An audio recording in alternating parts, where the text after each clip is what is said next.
પતી ગયું છે અને અહીંયા અત્યારે બનાવું છું પાણીપુરીની પૂરી. Karyank helping hand. Thank you Karyank. મીઠાઈ બનાવતો ને એવું લાગે. હલવાઈ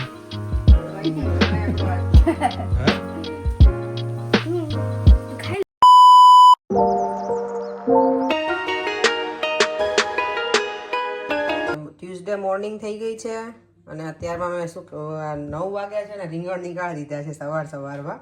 અહીંયા ભરેલા રીંગણનું શાક સાંજે બનાવવું છે ને તો બધું રેડી કરી દીધું છે ને અહીંયા જો આ રીંગણનો શેપ કેવો જોરદાર છે. નાના નાના સરસ આ વખતે રીંગણ છે ને એકદમ છે ને પેલા કૂણા છે, બિયા કેવું કંઈ છે નહીં. અને મસાલામાં જો મેં એટલી બધી વસ્તુ લઈ લીધી છે આજે, ઘણું બધું લીધું છે. મીઠું, ધાણા જીરું, હળદર, પછી ગરમ મસાલો છે, તલ, સિંગદાણાનો ભૂક્કો છે, લસણની ચટણી, આદુની પેસ્ટ. અને આજે મેં છે ને સેવ નાખી છે.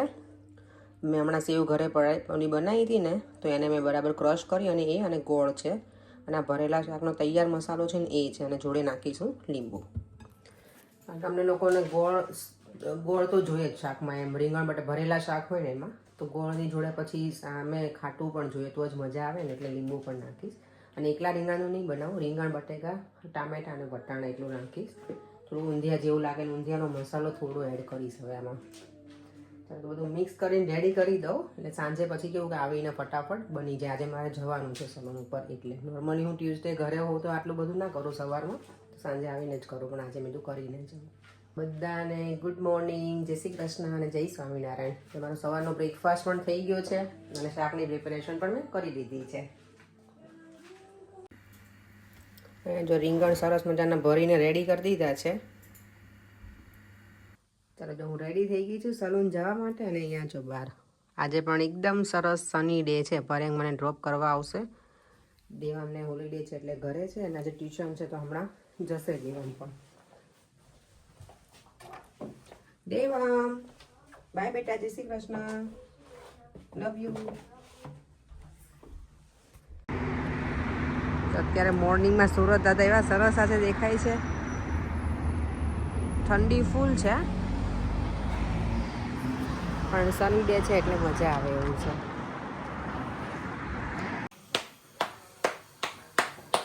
ચાલો જો ઘરે આવીને સીધા રોટલા ટીપવા બેસી ગઈ છું હું. રોટલા ઘડવા કે રોટલા ટીપવા.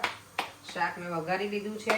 સવારમાં બધું રેડી કરીને ગઈ હતી અને આજે બહુ કંઈ કામ એવું હતું નહીં એટલે પછી કંઈ વિડીયો મેં લીધો નથી આખા દિવસના. આજે બહુ બધા એકલા મેં પેમેન્ટ જ કર્યા છે આખો દિવસ પર એમ. કેટલું બધું પેમેન્ટ કર્યું ને આજે કે નામ પૂછો વાત. રેન્ટનું, સેલરીનું, મારો ઇન્સ્યોરન્સ, કેટલું બધું આખો દિવસ પેમેન્ટ જ કર્યા મેં બેઠા બેઠા. આજે ખર્ચા જ કર્યા એટલે જો મારો રોટલો સરસ બની ગયો. મારે હથેળી જેટલો રોટલો બને છે મારાથી, આનાથી બહુ મોટો ના બને, ક્યારેક શેપ ડિફરન્ટ થઈ જાય પણ રોટલા ફૂલે છે સરસ.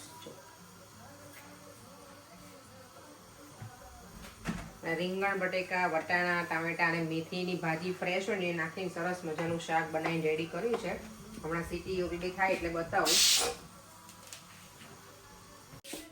ચાલો અહીંયા રોટલા મારા રેડી છે. આજે મેં અડદના પાપડી શીખ્યા છે. અહીંયા સરસ મજાનું શાક પણ થઈ ગયું છે રેડી. ચાલો તો ડિનર એન્જોય કરી લઈએ. અહીંયા સેલેડ પણ કરીને કરી દીધું છે મને રેડી. દેવમને તને જમવાનું છે. દેવમને જો પાપડ જો એટલે એને બહુ ગમે. પાપડ જ ડિનર કરી લે ને બેટા. દેવમ ભાઈ દેવે છે ને મમતાના ઘરે ગયો હતો ને તો ત્યાં જમીને આવ્યો છે. મગ ને ભાત ખાઈને આવ્યો છે એટલે નથી જમવું એવું કહે છે. મારી ફ્રેન્ડ અહીંયા નજીકમાં જ રહી છે. અત્યારે કેવું હોલિડે છે. પ્રિશા થોડી વાર અહીંયા આવે, એની ડોટરને દેવમ જાય, એવું બેન ચાલ્યા રાખે. ચાલો તો અમે લોકો ડિનર કરી લઈએ. ભૂખ બહુ જ લાગી છે મને, બહુ જ. આજે હું ફ્રૂટ જ લઈને ગઈ હતી તો મને અત્યારે બરાબર ભૂખ લાગી છે ને પહેલાં જમી લઈએ. ચાલો જો બધું કામ થઈને ફ્રી થઈ ગઈ છું અને હવે મને બનાવવાની છે આજે પાણીપુરીની પૂરી. ચાલો તો એ કરી લઉં. નાઇટ ડ્રેસ પહેરીને ફ્રેશ પછી અને પછી દેવામને પોપકોર્ન પણ ખાવા. તો પહેલાં પોપકોર્ન બનાવીને પછી જ જાઉં મને લાગે છે ઉપર, અને પછી બીજું બધું કામ કરું. દેવા માટે પોપકોર્ન બનાવું છું અને પછી બનશે પાણીપુરીની પૂરી.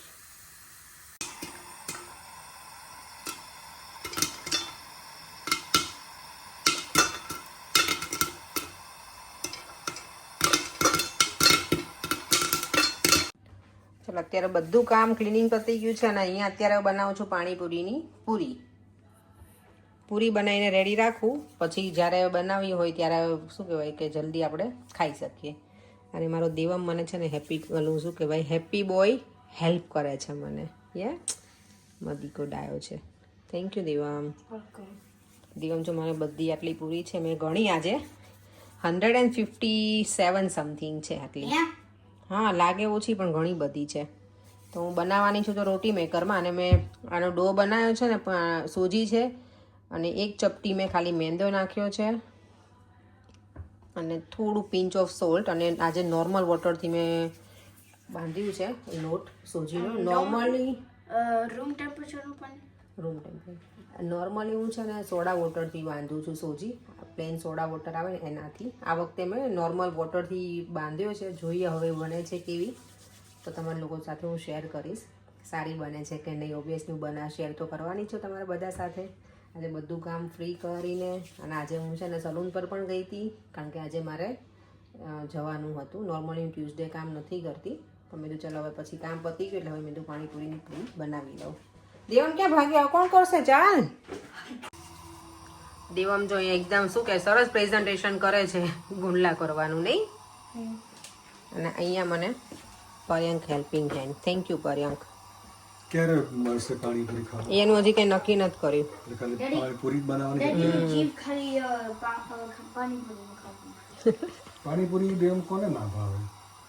બધાને ભાવે દેવમ. Accept for me. તને નથી ભાવતી? ખાલી મજાક.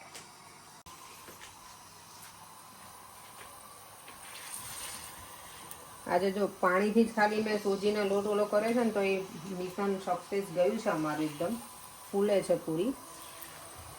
નોર્મલી એવરી ટાઈમ મારે સોડા વોટર જ હોય, પણ આજે મારી પાસે હતું નહીં, તમે ટ્રાય કરીએ.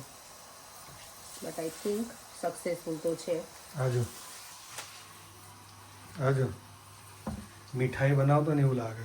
હલવાઈ હલવાઈ આપણો આજનો. હે તો ખાઈ લો. જબરું પ્રેઝન્ટેશન કરો દે. આમ જો જલ્દી મેં જોયું ને સરસ બન્યું. લગે રહો. ચલો હું મારું કામ કરું અહીંયા.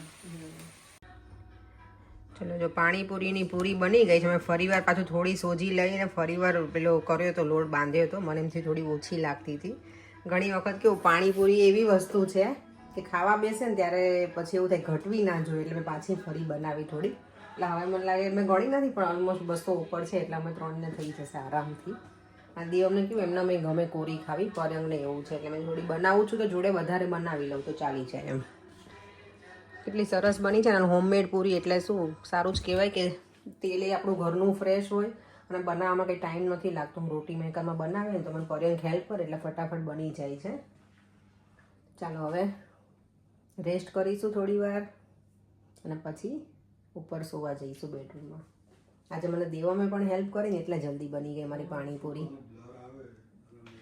ત્યારે જો બેઠા હતા ને તો કોમેન્ટ હું રીડ કરતી હતી હું. એમાં એક છે અમારું શું કહેવાય ઈમેલ આઈડી જેનું છે ને સુનીતા કુમાર છે. એમણે લખ્યું છે કે તમે જે ગલકા લાયા છો ને, ગલકા ના કે જુગો નહીં કહેવાય, જૂના વિડીયોની કોમેન્ટ છે જેમાં ગલકાનું અમે બનાવ્યું હતું ને તમે શાક, એના વિશે કોમેન્ટ કરી છે. એવું જરા એમાં એવું છે, એ તો ઘણા ટાઈમ પહેલાનો મારો વિડીયો છે, એમાં એમણે આજે કોમેન્ટ કરી છે જૂના વિડીયોમાં કે ગલકા એ તો મને ખબર ગલકાને કે અહીંયા એને જુગુની કહે છે, પણ કાઇન્ડ ઓફ એ ગલકા જેવું લાગે એમ. અને એને ઇંગ્લિશમાં કહેવાય સ્પોન્જ ગુવડ. એ મને નહોતી ખબર, તો થેન્ક યુ સો મચ એના માટે સુનીતા કુમાર. આવી કોમેન્ટ કરતા રહેજો. અમને પણ તમારા લોકો પાસેથી ઘણું બધું જાણવા મળે છે. ઘણા બધા વ્યુઅર્સ છે ને એવી કોમેન્ટ કરતા હોય કે તમારા પાસેથી અમને શીખવા મળે છે એવું, પણ અમને અમારા બધા વ્યુઅર્સ પાસેથી મને પણ ઘણું બધું શીખવા મળે છે તમે જ્યારે કોમેન્ટ કરો ને ત્યારે. થેન્ક યુ સો મચ બધાને. પાણીપુરીની પૂરી તો બની ગઈ છે, અને હવે ફ્રી થઈને જો પોપકોર્ન ખાઈએ છીએ. પહેલાં મેં બનાવી નાખી પોપકોર્ન, પછી પાણીપુરીની પૂરી બનાવી, અને હવે શાંતિથી ખાઈશું. જો બધા પ્લેટ ભરીને બેઠા છે. પર્યંક ત્યાં છે, દેવમ, અને અહીંયા મારી પોપકોર્ન છે. ચાલો એન્જોય કરશું. અને પાણીપુરી કાલે બનાવવામાં આવશે. હવે એકચ્યુઅલી આજે પૂરી બનાવી નાખી, કાલે શાંતિ લાગે થોડી. આજની એક કોમેન્ટ હતી, એનું છે ઈમેલ શું કહેવાય એનું આઈડી છે 29 યુનિયન સમથિંગ, કે તમારા નણંદને કેટલા સન છે ને એમ તમારા નણંદના હસબન્ડને નથી જોયા, તમે ક્યારેય રિપ્લાય નથી આપતા, તો સોરી.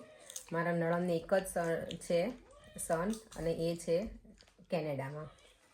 અને ઓબ્વિયસલી મારા જીજાજી છે એટલે મારા નણંદના હસબન્ડ એ હું ઇન્ડિયા ગઈ હતી ત્યારે હતા જ, અમે મળ્યા જ છે. અને મારા વિડીયો છે ને અગાઉના એ તમે જોજો, એમાં હશે તમે જ્યારે ઇન્ડિયા હું ગઈ હતી ને તો મારા નણંદના ઘરે એ વિડીયોમાં છે જ મારા જીજાજી. તો તમે જોઈ લેજો વિડીયો તો મજા આવશે. તમને મારા ઇન્ડિયાના વિડીયો તમે જોયા નહીં હોય એટલે તમને કદાચ નહીં ખબર હોય. અને મારા નણંદ છે અમદાવાદમાં જ રહી છે. અને જો કંઈ બીજો ક્વેશ્ચન હોય તો જરૂરથી કમેન્ટ બોક્સમાં કમેન્ટ કરજો. સોરી મેં ઘણી વખત રિપ્લાય ના આપી શકી હોય કે ધ્યાન બહાર જતું રહ્યું હોય કોમેન્ટ એટલા માટે થઈને. અહીંયા જો કેટલું એન્જોય થાય છે ને ભરપૂર માત્રામાં. હે દેવમ પરે પોપકોર્ન ખાઈને મજા આવે ને.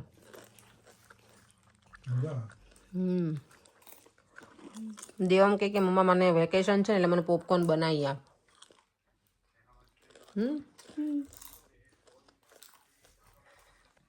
બીજી કમેન્ટ છે ને એ છે એકવા હિટ્સ, એમનું આઈડી છે, નામ મને નથી ખબર. તો નેક્સ્ટ તમે જ્યારે કોમેન્ટ કરો ને ત્યારે તમારું નામ પ્લીઝ મેન્શન કરજો નીચે, તો હું તમારું નામ સાથે કોમેન્ટ રીડ કરું.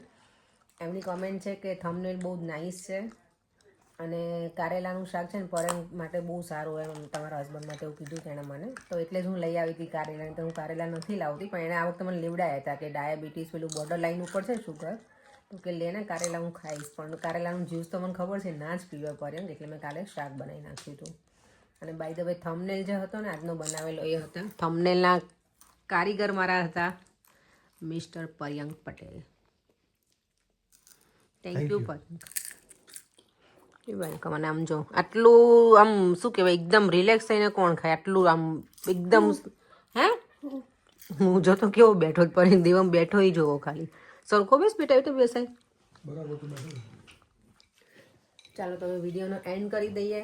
ફરીથી મળીશું કાલે નવા વિડીયો સાથે. અને કાલનો વિડીયો જોવાનું ના ભૂલતા. કાલે અમારી પાણીપુરીની કોમ્પિટિશન છે. આજે પાણીપુરીની પૂરી બનાવી નાખી તો કાલે આરામથી બનાવીને ખાઈશું. અને પાણીપુરી હું 2 અલગ અલગ બનાવું છું. તો કાલનો વિડીયો જરૂરથી જોજો. ચાલો ફરીથી મળીશું કાલે. Bye bye. જય શ્રી કૃષ્ણ. જય સ્વામિનારાયણ. જો વિડીયો ગમ્યો હોય તો લાઈક શેર અને મારી યુટ્યુબ ચેનલને સબસ્ક્રાઈબ કરવાનું ના ભૂલતા. બાય.